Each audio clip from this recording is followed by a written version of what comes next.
এমন অবস্থা যাতে না হয় তুমি শয়তানের খপ্পরে পড়া ঈমানটা হারায়া ফেলাই না, তুমি হিজবুত তাওহীদ নামক শয়তানের খপ্পরে পড়লা। নাউজুবিল্লাহ। হিজবুত তাওহীদ নাম দিছে হিজবুত তাওহীদ, তাওহীদের সংগঠন। আসলে এটা তলে তলে এমন কাজ করতেছে, এটা হিজবুত তাওহীদ না, এটা হলো হিজবুত শয়তান। তাওহীদের দল না, এটা শয়তানের দল। কথা ঠিক না ঠিক? এই শয়তানের দল পৃথিবীর যত ধর্ম আছে সমস্ত ধর্মকে তারা সত্য বলে বিশ্বাস করে।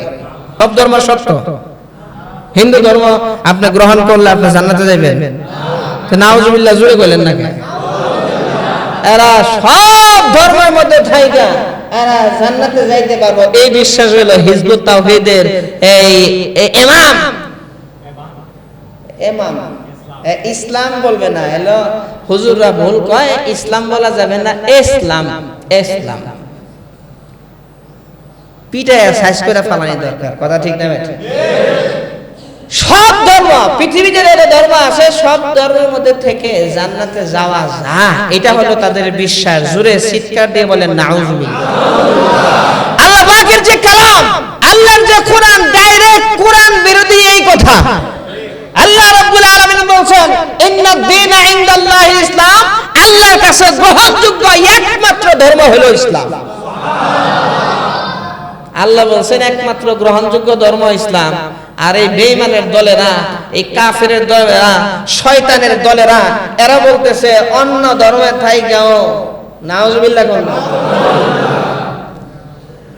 এদের মারাত্মক অনেক ভয়াবহ কুফরি মতবাদ আছে, এগুলা নিয়ে আলোচনা করতে গেলে আপনার শেষ হবে না। এরা হলো আলেম ওলামাদেরকে দোষারোপ করে, এরা সব ধর্মকে সত্য বলে, কিন্তু ইসলাম যে ধর্ম, ইসলাম ধর্মের যে রীতিনীতি আছে এরা বলে এই ধর্মের রীতিনীতি একটাও ঠিক নাই। সব ধর্মের রীতিনীতি ঠিক আছে, এর অর্থ তো এটাই বোঝা যায় যে সব ধর্মের রীতিনীতি ঠিক আর এই ইসলাম ধর্মের রীতিনীতি ঠিক নাই। এরা চিন্তা করেন কোন পর্যায়ে চলে গেছে। আলেম ওলামারা এগুলা পরিবর্তন করতে করতে ইসলাম ধর্মটারে একবারে বিগড়িয়ে ফেলাইছে। নাউজুবিল্লাহ কইবেন না? আর খালি হুজুর, কারণ শয়তান ভালো মতোই জানে যে আপনার একটা গুমরাহি সরাইতে গেলে, একটা ভ্রষ্টতা সরাইতে গেলে, শয়তানি কাজ সরাইতে গেলে সবচাইতে বড় বাধা হলো আলেম ওলামা। কথা ঠিক না ভাই? কারণ মানুষের মধ্যে বিভ্রান্তি ছড়াইতে গেলে, ভুল ছড়াইতে গেলে আলেম ওলামারা খপ করে ধরা ফেলাইব। এই জন্য তারা স্টার্ট করে আলেম ওলামাদের বদনাম দিয়া। হুজুরকে বদনাম করলে তো হুজুরের কথা মাইসে শুনবো না, এই জন্য হুজুরকে বদনাম দিয়ে আগে স্টার্ট করে। জোরে কন্যা নাউজুবিল্লাহ। হিজবুত তাওহীদের আপনার একেবারে যে নাকি হিজবুত তাওহীদ এই সংগঠনটা করছে তার নাম ছিল বাইজিদ খান পন্নী, টাঙ্গাইলে তার জন্ম। বাইজিদ খান পন্নী। আর এখন আছে হুসাইন মোহাম্মদ সেলিম। এগুলা হলো সব শয়তানের খলিফা। কথা ঠিক না বেটা? শয়তানের খলিফা। এরা হলো নামাজকে এমন ভাবে বিগড়াইছে, ইসলামের দেখেন প্রধান একটা ইমানের পরে সবচেয়ে গুরুত্বপূর্ণ ইবাদত হলো নামাজ। নামাজ রে এমন ভাবে বিগড়াইছে, কহ যেভাবে নামাজ পড়ে এইভাবে নামাজ হইব না। এরা নামাজ আল্লাহু আকবার, নাউজুবিল্লাহ।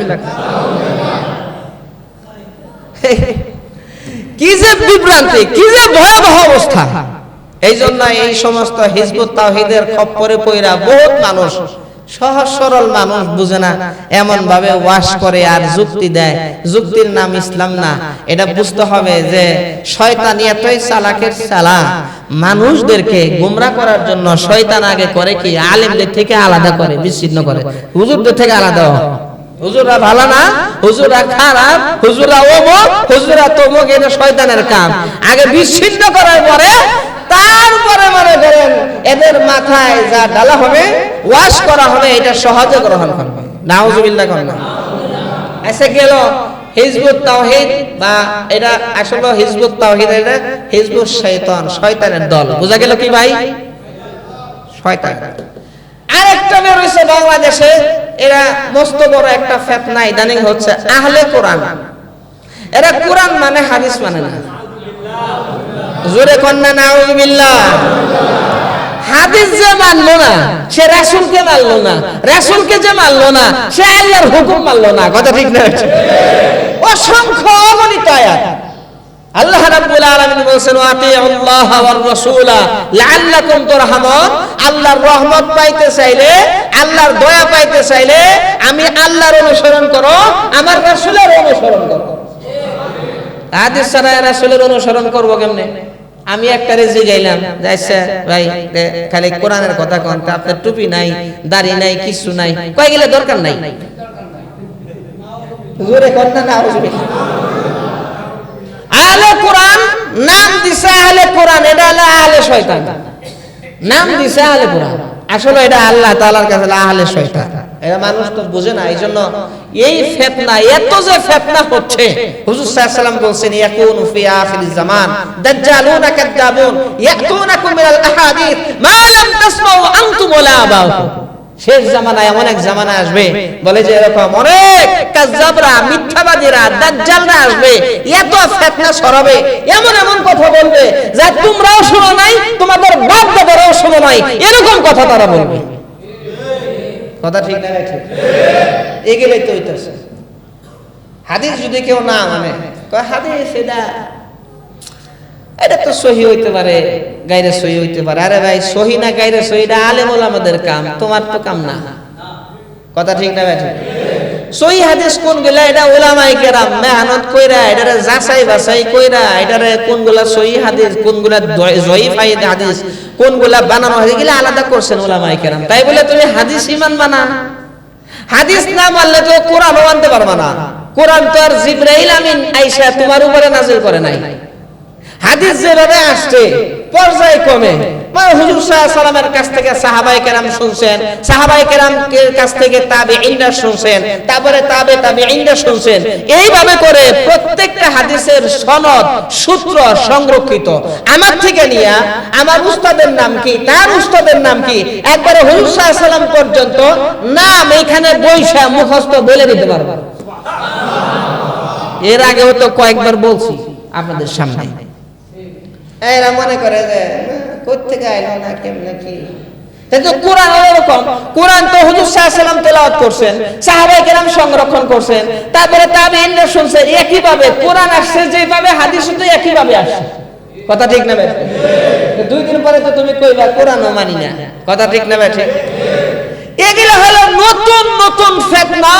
এই ফিতনার কবল থেকে আমাদের বাঁচতে হবে, শয়তানের এই খপ্পর থেকে আমাদের বাঁচতে হবে। এই হিজবুত তাওহীদ এটা আস্তে আস্তে এরা ভয়ঙ্কর রূপ ধারণ করতেছে। এরা মারামারিও করে, নাউজুবিল্লাহ। দেখছেন নি কারবার? এরা যুদ্ধ ঘোষণা করে মারামারিও করে আলেম ওলামাদের বিপক্ষে। পরে এরা মনে করে যে এদের দলের যারা আছে এরাই একমাত্র সহি, আর পৃথিবীতে যত মুসলমান আছে সব হলো কাফের। নাউজুবিল্লাহ। দেখছেন যে অবস্থা, দেখছেন কত ভয়াবহ অবস্থা, কত ভয়ঙ্কর অবস্থা। এদের অনেক কুফরি আকীদা, এগুলা বলার টাইম নাই, শুধু একটু টাচ দিয়ে দিলাম। আল্লাহ রাব্বুল আলামিন আমাদেরকে হেফাজত করে না। আমিন।